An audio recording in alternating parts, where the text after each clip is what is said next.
PoK के लिए Israel ने भारत को दिखाए सबसे भयंकर हथियार। भारतीय सेना ने की अब तक की सबसे बड़ी कार्रवाई, घंटे भर में बिछा दी पाकिस्तानियों की लाशें। दोस्तों जानेंगे इन सारी खबरों के बारे में विस्तार से, इसलिए इस वीडियो में अंत तक जरूर बने रहें। दोस्तों बीते दिनों रक्षा क्षेत्र की ओर से कुछ ऐसी खबरें सुनने को मिली जिसे सुनकर हमारे पड़ोसियों की चीखें निकल पड़ी है। जैसे कि पाकिस्तानियों को सबसे बड़ा झटका तब लगा जब भारत ने अपना पहला S-400 missile defence system PoK से सटे इलाके में तैनात करने का फैसला किया। दूसरे झटके की बात करें तो दुबई एयर शो में तेजस ने JF-17 को बाहर का रास्ता दिखा दिया, जिसके बाद चीन को बड़ा झटका तब लगा जब भारत ने अतिरिक्त ब्रह्मोस लॉन्चर LAC पर तैनात करने की तैयारियां शुरू कर दी और इन लॉन्चरों को जल्द से जल्द LAC पर डिप्लॉय करने के लिए लद्दाख की सड़कें भी बड़ी की जा रही है। इसके अलावा दोनों पड़ोसियों पर निर्णायक कार्यवाही करने के लिए एयरफोर्स ने तेजस के लिए हैमर मिसाइल तक मंगवा ली, जो कि डीप स्ट्राइक करने में सबसे कारगर हथियार बताया गया। लेकिन अब जो खबर सुनने को मिली उसे सुन तो इमरान खान अपने होश ही खो बैठेंगे। जी हां दोस्तों, खबर भारत की तरह ही पाकिस्तान को अपना कट्टर दुश्मन मानने वाले इजराइल की ओर से सुनने को मिली। शायद आपको पता होगा कि भारतीय सेना प्रमुख MM नरवणे इस समय इजरायली दौरे पर हैं, जहां वो दोनों देशों के बीच सैन्य सहयोग बढ़ाने के मकसद पर काम करेंगे। खबर के मुताबिक MM नरवणे जी ने मंगलवार को इजराइल के उत्तरी इलाके का दौरा किया, जहां हाल ही में इजराइल हमास के बीच भीषण युद्ध हुआ था। सेना प्रमुख ने खासकर उन जगहों का दौरा किया जहां पर इजराइल ने अपने उम्दा दर्जे के डिफेंस सिस्टम तैनात करके रखे हैं। इस यात्रा के दौरान भारतीय सेना प्रमुख को इजराइल ने कुछ ऐसे हथियार भी दिखाए जो आगे जाकर किसी सर्जिकल स्ट्राइक में गेम चेंजर साबित होंगे। आप ये तस्वीर देख रहे हैं जहां MM नरवणे इजराइल सेना प्रमुख तामिर यादी के साथ कुछ आला दर्जे के हथियारों की जानकारी ले रहे हैं। ये वही एडवांस वेपन है जिन्हें इजराइल की स्पेशल फोर्स सेरात मटकन भी यूज करती है। खबर के मुताबिक इजराइल ने जानबूझकर ये हथियार प्रदर्शनी भारत के सेना प्रमुख के लिए आयोजित की, ताकि भारत इनका इस्तेमाल कर पाकिस्तान को कड़ा सबक सिखाए।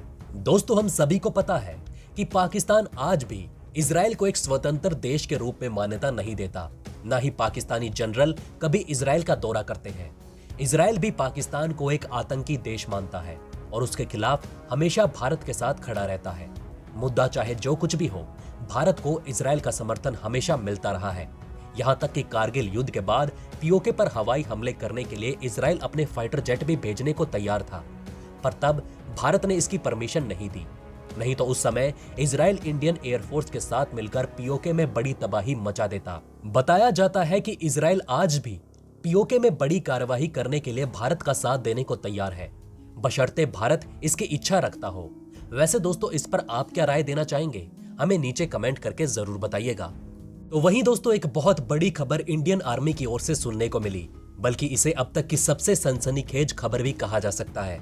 जी हां दोस्तों, पाकिस्तानी सेना के रोंगटे खड़े कर देने वाला काम आज भारतीय सेना ने कर दिखाया। दरअसल हिंदुस्तान की ओर से जारी इस आर्टिकल के मुताबिक कश्मीर के कुलगाम जिले में सुरक्षा बलों को बड़ी सफलता हाथ लगी। मतलब इतनी ताबड़तोड़ कार्यवाही घाटी में पहली बार देखी गई है। खबरों के मुताबिक पाकिस्तानी लड़ाकों के खिलाफ जारी मुठभेड़ में सेना ने महज 1 घंटे के भीतर 5 पाकिस्तानी लड़ाकुओं को मार गिराया।